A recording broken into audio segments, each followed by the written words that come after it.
Kembali lagi bersama kami di Bincang Pagi, pemirsa. Saya ingin tanya ke Ibu Betty. Ibu Betty bilang memang ada kekhawatiran sedikit yang mendaftar, tetapi tim Pansel katanya punya cara untuk mendatangi, untuk mengetuk hati mereka, membangkitkan semangat pengabdian mereka. Tetapi pertanyaannya, mengabdi sih mengabdi ya, tetapi kalau ada ancaman kriminalisasi itu, bagaimana orang juga pasti akan takut juga kan? Pertama sih kita akan sebelum sampai kepada daftar pendek itu ada beberapa proses untuk melihat rekam jejak ya. Jadi pertama sesudah mereka lulus persyaratan administrasi kita akan buka nama-namanya kepada publik sehingga publik bisa memberikan masukan ya. Jadi itu saringan pertama.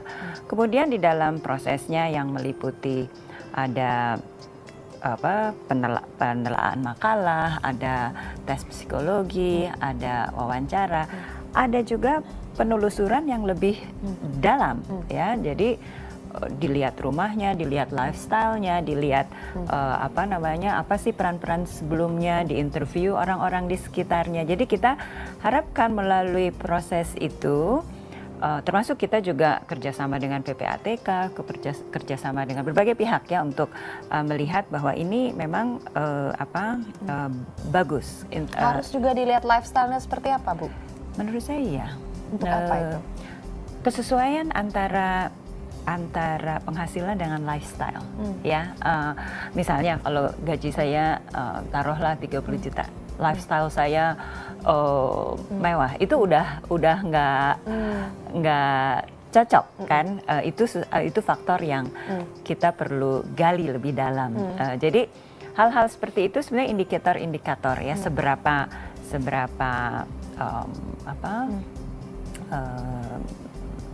bersih orang ini. Ya, Jadi, makanya saya lihat Pansel KPK ini jangan dibiarkan juga bekerja sendiri. Ya.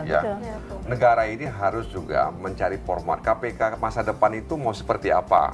Ya, jadi Pansel tim Pansel ini harus dibantu ya untuk memberitahukan kepada mereka kami ingin agar KPK masa depan adalah seperti ini.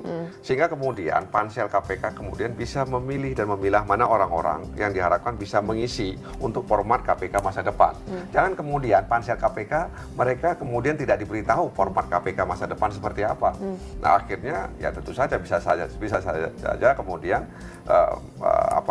Pansel memilih seperti selera masing-masing anggota Pansel ya, karena latar belakang seperti ini kemudian Pansel ingin orang seperti ini, ingin seperti ini dan sebagainya.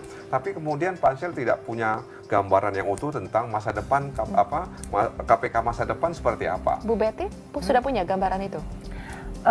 Kalau kita, rujukan kita adalah Undang-Undang KPK, karena kita bekerja dalam format undang-undang itu, dan undang-undang itu mendeskripsikan tugas KPK. Di dalam situ ada supervisi, ada koordinasi, ada penyidikan, penuntutan, ada pencegahan korupsi. Sebelum saya ke Pak Nasir, saya ingin tanya dulu ke Bu Ani. Ini tadi saya bertanya kepada Bu Betty soal bagaimana meminimalisir ancaman kriminalisasi. Kalau Anda lihat, ICW melihat ini, sebetulnya serentan apa sih pimpinan KPK ini dikriminalisasi? Ataukah memang ini juga terjadi kepada pimpinan-pimpinan di lembaga lainnya?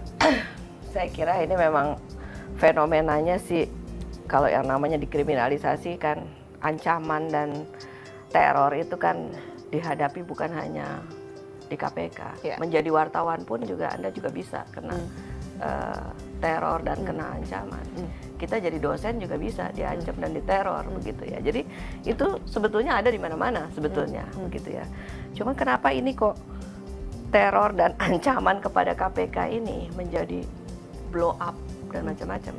Karena memang ini kan peran yang dimainkan oleh institusi ini begitu dilihat begitu penting, agenda pemberantasan korupsi gitu ya. Ini kan kita melihat ini extraordinary crime gitu ya, extraordinary crime. Kalau ini diberlakukan kepada orang yang bekerja untuk menegakkan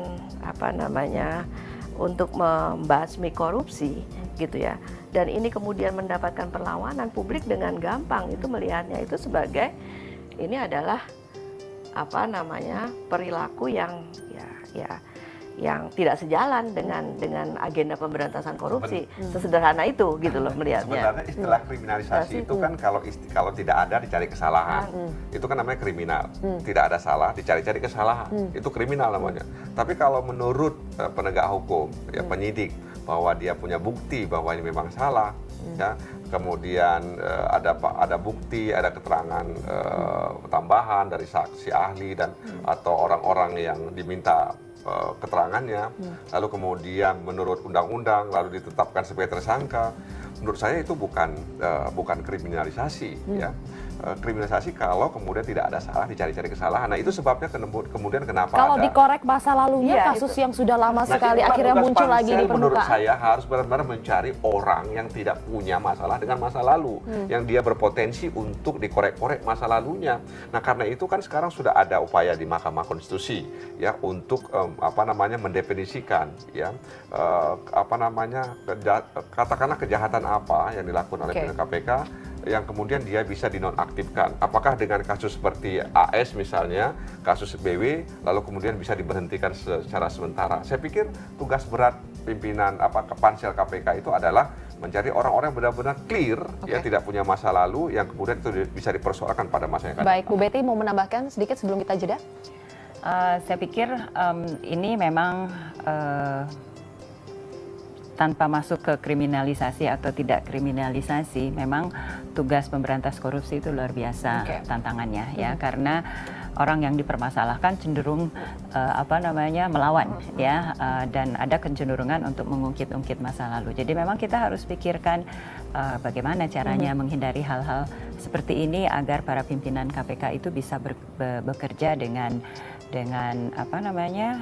tenang dan percaya diri untuk bisa memberantas dan mencegah korupsi. Baik, nanti saya akan tanya kepada Pak Nasir bagaimana peran DPR untuk dapat memperkuat lembaga anti korupsi ini dan juga mendampingi pansel, karena nanti fit and proper test ujung-ujungnya ini, ujung tombaknya ada di DPR untuk menentukan siapa pimpinan KPK kita.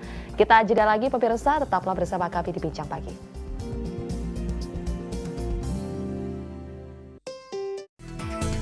Makin hangat.